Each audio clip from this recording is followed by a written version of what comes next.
मिथुन राशीच्या मित्रांनो, पुढील 123 दिवस म्हणजेच 28 जानेवारी 2026 ते 30 मे 2026 हा काळ अजिबात साधा नाही. जर तुमची चंद्र राशी मिथुन असेल किंवा लग्न मिथुन असेल तर हा टप्पा तुमच्या आयुष्यातील असा वळणबिंदू ठरू शकतो जिथून तुमची पूर्ण दिशा, तुमचं विचारविश्व आणि तुमचं भविष्य बदलू शकतं. आपल्या पुराणांमध्ये समुद्र मंथनाची कथा येते. त्या कथेकडे जर ज्योतिषाच्या नजरेतून पाहिलं तर एक गोष्ट ठळकपणे दिसते. जेव्हा अमृत निघालं तेव्हा राहू थांबला नाही. त्याला माहीत होतं की सुदर्शन चक्र त्याचा अंत करू शकतं. मृत्यू अटळ आहे, पण तरीही त्याच्या आत एक वेडं धाडस होतं, एक आग होती. परिणाम काहीही असो, मला माझं लक्ष गाठायचंच आहे. आणि शेवट काय झाला? डोकं छाटलं गेलं, पण राहू अमर झाला. मिथुन राशीच्या मित्रांनो, 28 जानेवारीपासून तोच राहू तुमच्या 9व्या भावात गोचर करतो आहे. 9वा भाव म्हणजे भाग्य, धर्म, उच्च शिक्षण, दीर्घ प्रवास आणि आयुष्याची मोठी दिशा. हा तुमच्या कुंडलीतील स्वतःचा भाग्य मंथनाचा काळ आहे. व्हिडिओ सुरू करण्याआधी कमेंट करून नक्की लिहा, हर हर महादेव, श्री शिवाय नमस्तुभ्यम, जय शनिदेव, जर श्रद्धा असेल तर. समाजातले अनेक लोक 9व्या घराच्या नावाखाली तुम्हाला गोंधळात टाकतील.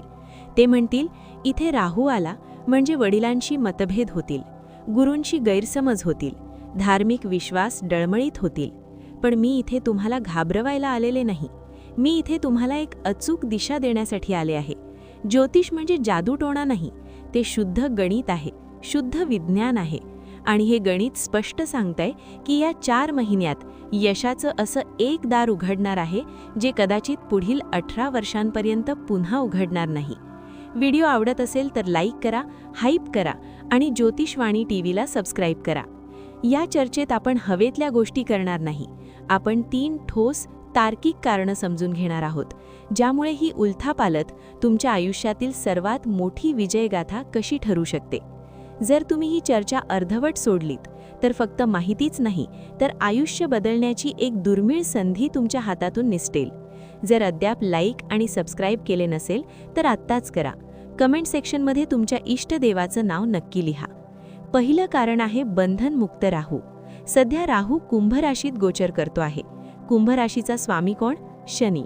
आणि 28 जानेवारीच्या आसपास राहू शतभिषा नक्षत्राच्या प्रभावात येतो. या नक्षत्राचा स्वामी कोण आहे? तोही राहूच. आणि सगळ्यात महत्त्वाचं म्हणजे शनी स्वतः कुठे बसले आहेत?